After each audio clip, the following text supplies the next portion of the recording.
Hello students, this is RS Gaur before you. Welcome back to my YouTube channel English Guru RS Gaur. Today I will teach you very important topic, that is transformation of sentence. ये transformation of sentence क्या होता है? Transformation of sentence का मतलब होता है एक sentence को आप दूसरे सेंटेंस में कन्वर्ट करेंगे, जैसे एक्टिव से पैसिव, पैसिव से एक्टिव, है ना, डायरेक्ट से इनडायरेक्ट नरेशन, इनडायरेक्ट नरेशन से डायरेक्ट नरेशन। टेंस में भी हो सकता है अफर्मेटिव से नेगेटिव, नेगेटिव से अफर्मेटिव, है ना, और इंटरगेटिव से अफर्मेटिव, या फिर एक्सक्लेमेटरी से असर्टिव सेंटेंस बनाना। ये ट्रांसफॉर्मेशन ऑफ सेंटेंस होता है। But today I will teach you transformation of sentence, but today I will teach you transformation of sentence of simple, compound and complex. You know what is simple sentence? No, sir. No. I will tell you simple sentence क्या होता है। Simple sentence में एक subject और एक tense होता है, ठीक है। सिंपल सेंटेंस में एक सब्जेक्ट और एक टेंस होता है, ठीक है। और सिंपल सेंटेंस बनाने के 5 मेथड्स हैं, ठीक है। 5 मेथड्स हैं, उनको यूज करके आप सिंपल सेंटेंस बना सकते हो, जैसे participle, infinitive, gerund, noun phrase, to to एरफ टू, ठीक है। ये आपको पता होना चाहिए। इससे पहले वाले वीडियोस में मैंने सेंटेंस के बारे में पढ़ाया है, you can see that video, you can watch that video, आप उस वीडियो को देख सकते हैं। और कंपाउंड सेंटेंस जो होता है, कंपाउंड सेंटेंस में क्या आता है, कोऑर्डिनेट क्लॉज आता है, और इसकी जो कंजंक्शन होती है फैन वॉइस की वाइफ। ये आपके लिए सेपरेट वीडियो बनाया है इसका, कोऑर्डिनेट क्लॉज का, कंपाउंड सेंटेंस का, आप उसको देख सकते हो, वॉच कर सकते हैं, ठीक है। और थर्ड है कॉम्प्लेक्स सेंटेंस। कॉम्प्लेक्स सेंटेंस में क्या आता है, principal plus subordinate clause.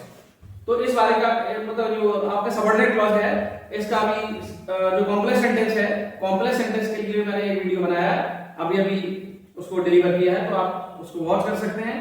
Complex sentence बनाने के लिए आपको noun clause, relative clause and adverb clause की जरूरत होती है। So look at the white board, I have written something on the board. देखिए, transformation of sentence, simple, compound, complex. आज हम इनको कन्वर्ट करना सीखेंगे, सिंपल से कंपाउंड, कंपाउंड से कॉम्प्लेक्स, कॉम्प्लेक्स से सिंपल कैसे बनाते हैं। सिंपल सेंटेंस बनाने के लिए 5 रूल्स हैं, ये आपको पता होना चाहिए, ठीक है। Participle, infinitive, gerund, noun phrase and to to एरफ टू। कंपाउंड सेंटेंस में क्या आता है, फैन वॉइस की वाइफ। एक रूल है जो मैंने आपको वीडियो में ऑलरेडी बता दिया है। इसमें एफ का मतलब क्या होता है, फॉर विच, क्योंकि ए का मतलब एंड होता है, बी का मतलब बट होता है, ओ विच अदरवाइज, वाई का मतलब येट एंड एस का मतलब स्टिल, और W का मतलब while, whereas, I और F का इसमें कुछ नहीं है, मैंने आपको ऑलरेडी बता दिया, उसमें देख सकते हैं। और E का मतलब either और हो सकता है, या फिर इसका else हो सकता है, else, ठीक है। फैन वॉइस। और N का मतलब क्या होता है, neither nor। N का मतलब होता है neither nor, neither nor, N का मतलब, ठीक है। कॉम्प्लेक्स सेंटेंस के लिए आपको नाउन क्लॉज पता होना चाहिए, इसमें दैट एंड व्हाट कंजंक्शन आता है।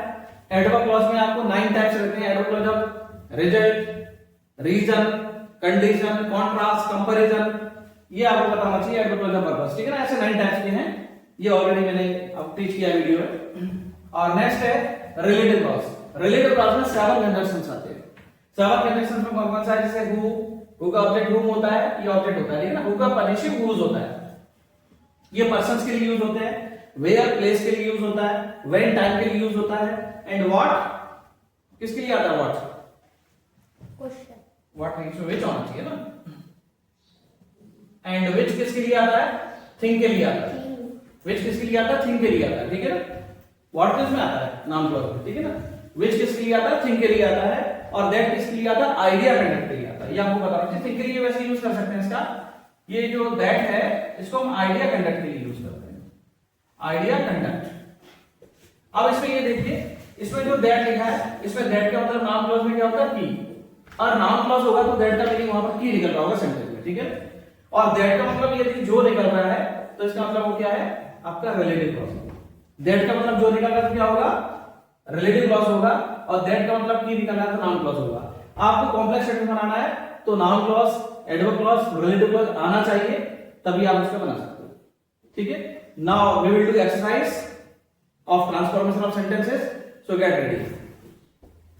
We will solve the exercise of transformation of sentence. So look at the whiteboard. See the first sentence. It was fine day, so we went for picnic. मौसम अच्छा था, इसलिए हम picnic गए। इसका आपको सिंपल सेंटेंस बनाना है, make simple sentence. Simple sentence बनाने के 5 मेथड्स हैं, by using participle, infinitive, gerund, noun phrase, to do and up to. इनमें से कौन सा यूज करेंगे? Yes you tell the answer. It being fine day, we went for picnic. Correct. देखिए इसमें लिखा है इट वाज फाइन डे, इसमें पार्टिसिपल का यूज करने के लिए मेन वर्ब चाहिए। अभी ये सो का यूज हो रहा है इसमें, फेयर वॉइस कंपाउंड सेंटेंस है ये वाला, एस का मतलब सो। तो आपको इसमें मेन वर्ब में कन्वर्ट करना है, तो वाज का बी कर लेना आप इसको, ठीक है ना। प्रेजेंट टेंस में प्रेजेंट बी का मतलब प्रेजेंट टेंस में क्या होता है? इजहार है, ठीक है।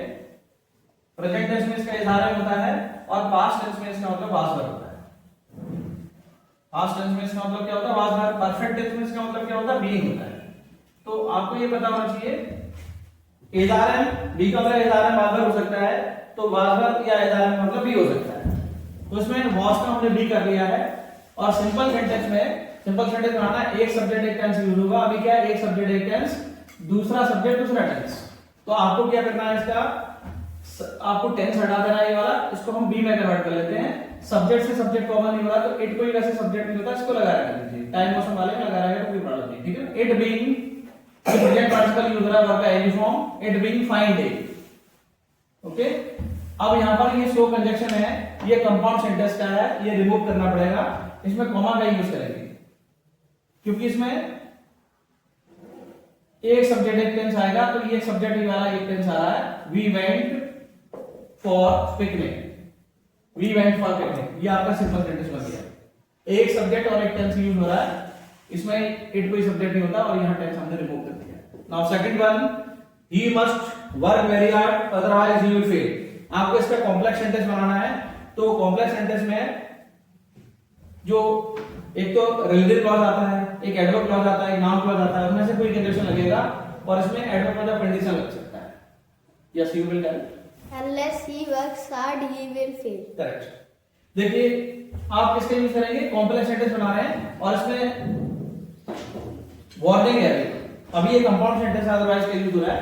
कंपाउंड से आपको कॉम्प्लेक्स बनाना है, तो आप क्या करेंगे? इसका मस्ट हटाइए और अनलेस कंजक्शन लगाइए।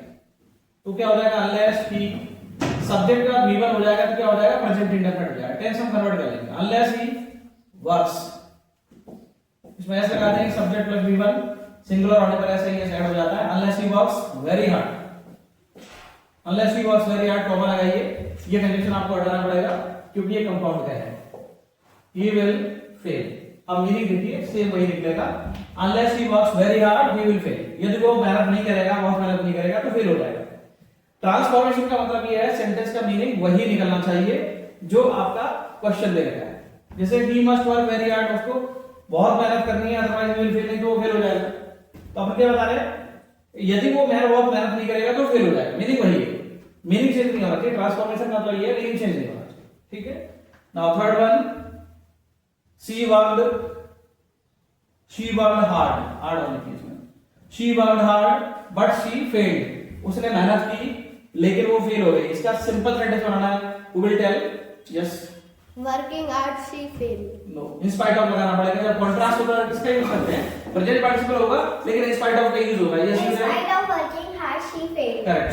देखो इसका आप सिंपल सेंटेंस बना रहे हो, एक सब्जेक्ट हटेगा, टेंस भी रिमूव करना पड़ेगा, प्रेजेंट पार्टिसिपल यूज कर लेते हैं, तो क्या हो जाएगा? in spite of working hard, in spite of working hard, ये प्रेजेंट पार्टिसिपल है। जब भी कॉन्ट्रास्ट हो तो in spite of का यूज करना चाहिए, ठीक है। कॉमा का यूज करेंगे, बट हटाएंगे, she failed, क्योंकि बट तो कंपाउंड सेंटेंस का कंजक्शन है। ये आपका बन गया सिंपल, ठीक है। एक आंसर आपका हो गया है। नाउ नेक्स्ट कॉम्प्लेक्स सेंटेंस बनाना है। she worked hard, उसने मेहनत की, बट she failed, लेकिन मेहनत हो गई, कॉन्ट्रास्ट हो रहा है, मतलब वो फेल हो गई, कॉन्ट्रास्ट हो रहा है। तो कॉन्ट्रास्ट करने के लिए आपको क्या करना पड़ेगा? ऑल्दो एंड दो इनका यूज करना पड़ेगा कॉन्ट्रास्ट में, ठीक है। she worked hard, उसने मेहनत की, बट she failed, लेकिन वो फेल हो गई, ठीक है। तो इसमें कॉन्ट्रास्ट हो रहा है और कॉन्ट्रास्ट होने के लिए किसका यूज होगा? Adverb plus contrast, complex sentence में। Yes you tell. Although she worked hard, yet she failed. Correct. Contrast means although है ना, तो आंसर हो जाएगा although she worked hard, although she worked hard, ठीक है ना। फिर आप yet का यूज करिए, नेक्स्ट सेंटेंस लिखेंगे she failed, she failed, ये आपका कॉम्प्लेक्स बन गया। आपको ये पता होना चाहिए कंजंक्शन क्या आते हैं, ठीक है। नाउ फोर्थ वन है सी सेव्स मनी, वह पैसे बचाती है, so that she may buy a car, जिससे वो कार खरीद सके। तो पर्पस है इसमें सिंपल सेंटेंस बनाना है। पर्पस वाले सेंटेंस में किसका यूज होता है सिंपल सेंटेंस में? इंफिनिटिव का। Who will tell the answer? Yes you. She saves money हाँ, to buy a car. Correct. देखिए इसमें इंफिनिटिव का यूज होगा। मे माइट वाला जब भी सेंटेंस आएगा तो पर्पस वाला आ जाता है। वांट वांटेड आ जाए, मे माइट आ जाए, has to have to had to आ जाए तो ये पर्पस वाला है, ठीक है। तो आप इसमें सो दैट कंडीशन हटाएंगे, कॉम्प्लेक्स सेंटेंस की पहचान है। तो फर्स्ट सेंटेंस आप जैसा है वैसे लिखिए, सी सेव्स मनी। इसको हम टू से ज्वाइन करेंगे, सी से सी कॉमन हो रहा है, हटाइए, सब्जेक्ट हटेगा, टेंस हटाइए, क्योंकि सिंपल सेंटेंस में एक सब्जेक्ट और एक टेंस यूज होता है। ये subject plus V1 present indefinite already आ गया है, दोबारा सब्जेक्ट टेंस नहीं आना चाहिए। इसको इन्फिनिटिव से हम ज्वाइन करेंगे। इन्फिनिटिव मतलब इंग्लिश में 2 होता है, 2 प्लस V1, ठीक है ना। तो इसकी जो मेन वर्ब है इससे पहले हम 2 लगाएंगे, टू बाय अ कार। ये आपका सिंपल सेंटेंस बन गया। ओके, नाउ कंपाउंड सेंटेंस बनाना है। क्या होगा? देखो, सी सेव्स मनी, उसने पैसे, वह पैसे बचाती है, so that she may buy a car, ताकि वह कार खरीद सके। Yes, you will tell compound sentence. Yes, She saves money because she may buy a car. क्या होना चाहिए इसमें कंपाउंड सेंटेंस? बताओ। इसमें सो का यूज करेंगे, है ना। क्या होना चाहिए बताओ? Who will tell? हाँ, She saves money so she may buy a car. She may buy car, so she saves money, वह कार खरीद सके इसलिए वो पैसे बचाती है। सो का यूज करके मतलब इस सेंटेंस को आपको पहले करना है, ठीक है ना। क्या हो जाएगा? She may buy car, she may bye a car. Okay, अब आप सो का यूज करिए। फिर वर्ड में एस का मतलब क्या होता है? सो होता है। सी में बाय अ कार, उस सेंटेंस पे करना पड़ेगा, रिजल्ट उसका ये है, मतलब कार खरीदनी इसलिए पैसे बचाती है, ठीक है ना। So she saves money, sense भी देखना पड़ता है। So she saves money, tense और सेंस आप दोनों देखिए इसमें, तभी सेंटेंस करेक्ट होता है। सेंस भी होना चाहिए, आगे जरा इसलिए। Now fifth number, no one knows where the oil comes from. कोई बता सकता है इसका? कोई नहीं बता पाएगा, मुझे बताओ, बताओ। No one knows that where the oil comes from. That and where दोनों कैसे कैसे आ सकते हैं, एक साथ कैसे आ सकते हैं, दो conjunction. Now I will tell you. देखो, no one knows where the oil comes from. अब सिंपल सेंटेंस बनाना तो एक सब्जेक्ट एक टेंस आना चाहिए, एक सब्जेक्ट एक टेंस ये रहा, ठीक है। आंसर क्या होगा? No one knows, no one knows the origin of. Origin तो पता करना है कि कहां से आता है। ओरिजिन शब्द आप चेंज कर सकते हो, मीनिंग वही करना चाहिए। The origin of oil, no one knows the origin of oil, मतलब एक सब्जेक्ट हो गया, एक टेंस हो गया, द ओरिजिन ऑफ ऑयल क्या हो गया? ऑब्जेक्ट हो गया। तो ये आपका सिंपल सेंटेंस बना। कभी कभी क्या होता है, कुछ सेंटेंसेस में आपको वर्ड्स थोड़ा चेंज करने पड़ सकते हैं, बट मीनिंग सेम होना चाहिए। ओरिजिन ऑफ ऑयल का मतलब क्या है? कहां से आता है, उत्पत्ति कहां से होती है उसकी, है ना। ओरिजिन, इसलिए ओरिजिन शब्द यूज किया। एक आध कोई शब्द आप डिफरेंट यूज कर सकते हैं, बट द मीनिंग सेम होना चाहिए। नेक्स्ट है, the roof is very high so she can't touch it. Simple sentence. Yes, The roof is too high for, for क्या? फॉर कहां कॉमन होता है? Sir, yes, you tell. the roof is too high for her to touch. Correct. देखिए, आपको इसमें negative sentence होता है तो बाय यूजिंग टू टू आप सिंपल सेंटेंस बना सकते हो, ठीक है। ये हमने देखा, इसमें देखो एडजेक्टिव है, वेरी लिखा हुआ है, इसके बेस पर सो आ जाएगा। नेक्स्ट सेंटेंस में कैन कोड होना चाहिए, तो किसका यूज हो जाता है? टू टू का यूज हो जाएगा। सेंटेंस आपका नेगेटिव है और ये पॉजिटिव होता तो एनफ का यूज होता। बाय यूजिंग टू टू हम सिंपल सेंटेंस बनाएंगे इसका। कैसे होगा? देखिए, the roof is too high, ठीक है। The roof is too high, यहां पर हम सो हटा देंगे, कंपाउंड सेंटेंस का कंजंक्शन है, ठीक है ना। The roof is too high. अब देखो, द रूफ से यहां पर सी कॉमन नहीं हो रहा, सिंपल सेंटेंस में एक सब्जेक्ट एक टेंस आता है, ऑलरेडी आ चुका है ना। तो अब इसको हम क्या करेंगे? फॉर लगा के ऑब्जेक्ट बनाएंगे। सी का ऑब्जेक्ट क्या होता है? हर होता है, फॉर हर। कांट इसका हटा देंगे, एक सब्जेक्ट एक टेंस आ चुका है, दूसरा सब्जेक्ट टेंस नहीं आना चाहिए। ये सब्जेक्ट है, हमने इसको ऑब्जेक्ट बना दिया, हर हो गया। टेंसेस का हटा देंगे, ऑब्जेक्ट की बात नहीं आता है। सेकंड सेंटेंस की जो मेन वर्ब है उससे पहले सिंगल ओ वाला टू आएगा, T double too dash to, ये लगता है ना। टू हम ये वाला लगा दिया हमने, अब सिंगल ओ वाला है, टू टच, ठीक है। सब्जेक्ट से सब्जेक्ट जब लास्ट में कॉमन नहीं होता तो लास्ट में जो ऑब्जेक्ट रहता है वो देखो हट जाता है, तो आप इसमें इट रिमूव कर दें। नेक्स्ट है कॉम्प्लेक्स सेंटेंस, क्या यूज होगा इसमें बताओ? So that. जब भी कैन को डैश से देगा तो सो दैट का यूज होगा, वो डैश वाला, ठीक है ना। और जो सो दैट कंबाइंड वाला होता है वो किसमें यूज होता है? मे माइड वाले पर्पस वाले। Who will tell? Yes you. The roof is so high that she can't touch. Correct, quite correct. The roof is so high, the roof is so high, ठीक है ना। ये very हटा देते हैं, remove कर देते हैं, और इस यहां फुल स्टॉप या सो के प्लेस पर दैट लगा है। ये देखो सेपरेट वाला सो दैट लग रहा है। और नेक्स्ट सेंटेंस आपका जैसा है वैसे ही, इसमें कुछ रिमूव नहीं करना, केवल यहां पे लिखना है she can't touch it. The roof is so high that she can't touch it. ये आपका बन गया कॉम्प्लेक्स सेंटेंस, ठीक है। ये क्या बन गया? कॉम्प्लेक्स सेंटेंस बन गया, ये कॉम्प्लेक्स है। Next 7 number, we eat to live. अभी कौन सा सेंटेंस है ये बताओ? ये सिंपल सेंटेंस, क्योंकि इसमें एक सब्जेक्ट एक टेंस है, इंफिनिटिव का यूज किया गया है। जब इंफिनिटिव का यूज होता है ना, तो किसमें होता है? पर्पल वाला सेंटेंस में। अब आपको बनाना है इसका कंपाउंड सेंटेंस बनाना है, ठीक है ना। सर तो इसमें कंपाउंड सेंटेंस में क्या लगा सकते हो आप? सो लगा सकते हो, है ना। और कॉम्प्लेक्स सेंटेंस बनाना है क्या लगा सकते हो? सो दैट लगा सकते हो। तो इसका पहले कंपाउंड सेंटेंस बताइए कौन होता है? वी ईट, हाँ बोलिए। we eat so we live. So we may live, we eat सो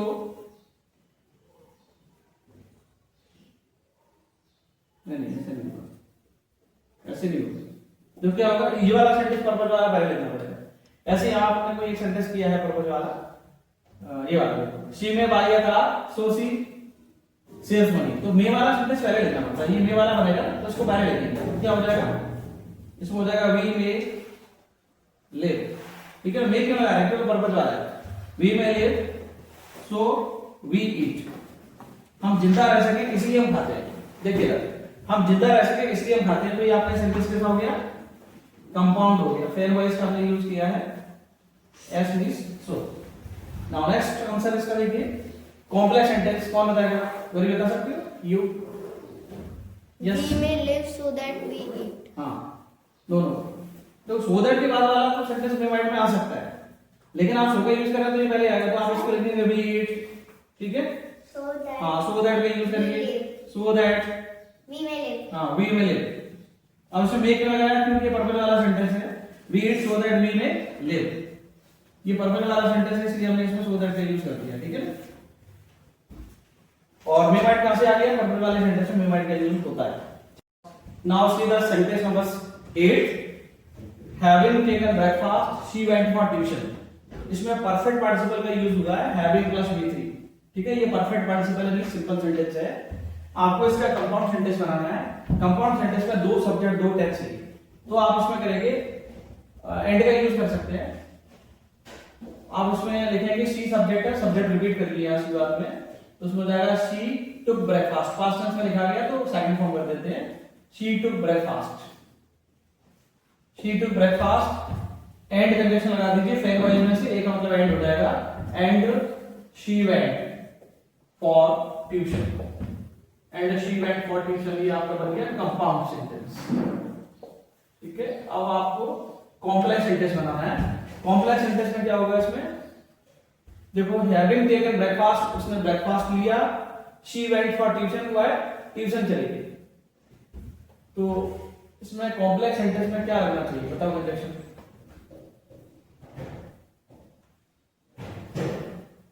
बताओ।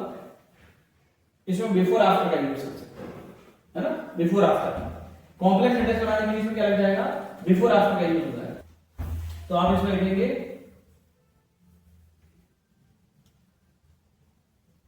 ही सी है सब्जेक्ट है, तो आप क्या करेंगे? इसमें सी से स्टार्ट करेंगे, सब्जेक्ट में लिखेंगे she had taken breakfast, she had taken breakfast. जब हम बिफोर का यूज करते हैं तो पहला सेंटेंस पास्ट परफेक्ट होना चाहिए, इसलिए हमने इसमें ऐड बनाया, ठीक है। शी हैड टेकन ब्रेकफास्ट, फिर आप बिफोर कंजंक्शन लगाइए, बिफोर। सेकंड वाला सेंटेंस पास्ट इंडेफिनिट होना चाहिए, वो ऑलरेडी है। तो इसमें जाएगा she went for tuition, she went for tuition. 9 number, he through the broken pen, उसने टूटा हुआ पेन फेंक दिया। कॉम्प्लेक्स सेंटेंस बनाना है। अभी ये सिंपल है, एक सब्जेक्ट एक टेंस है, ठीक है। उसने कैसा पेन फेंका? टूटा हुआ पेन फेंका। तो कॉम्प्लेक्स सेंटेंस बनाना है तो आप उसको बनाएंगे, सेंस वही निकलना चाहिए, उसने पेन फेंक दिया जो टूटा हुआ था, ऐसे बनाना। तो विच कंजक्शन आ जाएगा थिंक के लिए, ठीक है ना। तो उसमें हो जाएगा he through the pen, he through the pen, which conjunction लगा दीजिए, विच वाज ब्रोकन, ये आपका कॉम्प्लेक्स सेंटेंस बन गया। विच कंजक्शन आ गया? एडवर्ब क्लॉज का, ठीक है। He through the pen which was broken. अब इसमें हम बनाएंगे कंपाउंड सेंटेंस। आप इसका कंपाउंड सेंटेंस बनाएंगे तो शो का यूज करोगे। आप कहेंगे पेन टूटा हुआ था इसलिए उसने फेंक दिया, पेन टूटा हुआ था इसलिए उसने फेंक दिया, ये सेंस आ रहा है इसमें, ठीक है ना। द पेन वाज ब्रोकन, ऐसे करेंगे, हाँ correct. The pen was broken, the pen was broken so he threw it, so he threw it. Threw का सेकंड फॉर्म क्या होता है? थ्रू होता है, थ्रू इट। आप इट लगाएंगे पेन के लिए, ठीक है। इसमें सो कंजक्शन आ गया, इसका फेल हुआ, इसका सो, एस का सो होता है, ठीक है। तो पेन टूटा हुआ था इसलिए उसने फेंक दिया, तो ये बन गया आपका कंपाउंड सेंटेंस। ये हो गया कंपाउंड सेंटेंस। और ये कौन सा है? कॉम्प्लेक्स। आपको माइंड में रखना पड़ेगा कि कौन सा कंजक्शन इसमें यूज करना है, ठीक है। नेक्स्ट 10 नंबर है, at the time of sun rising the darkness ends, सूर्य उदय होने के समय अंधेरा समाप्त हो गया। तो कॉम्प्लेक्स सेंटेंस बनाना है, इसका मतलब क्या? जैसे ही सूर्य उदय हुआ अंधेरा समाप्त हो गया। तो आप एज सून एज का यूज कर सकते हो, आप नो सून एज का यूज कर सकते हो, है ना। तो टेंस कौन सा है? प्रेजेंट है, the darkness ends. As soon as का यूज कर लेते हैं, क्या होगा? As soon as the sun rises, as soon as the sun rises, ठीक है। फिर आप कॉमा का यूज कर दीजिए, the darkness ends. Present tense में रखना पड़ेगा, इसलिए हमने इसमें राइजेस किया है, द डार्कनेस एंड्स। ये आपका बन गया कॉम्प्लेक्स। कंपाउंड बनाना तो कैसे होगा? कंपाउंड बनाए तो क्या होगा? बिफोर आफ्टर नहीं, at the as soon as the sun rises, जैसे ही सूर्योदय होता है अंधेरा समाप्त हो जाता है, डार्कनेस एंड्स। कॉम्प्लेक्स सेंटेंस हो गया। अब इसमें कंपाउंड सेंटेंस बनाएंगे तो आपको ध्यान रखना पड़ेगा फेल वॉइस, ठीक है। उनमें से कौन सा कंजक्शन सुटेबल है वो लगेगी। इसमें एंड लग रहा है मुझे, सुटेबल। क्या होगा? The sun rises, present tense में कर लो उसको, ये भी प्रेजेंट है ना, तो ये भी प्रेजेंट में है, ठीक है। तो क्या हो जाएगा? The sun rises and condition लगा दो, एंड द डार्कनेस एंड्स। सूर्य उदय होता है और अंधेरा समाप्त हो जाता है, एंड द डार्कनेस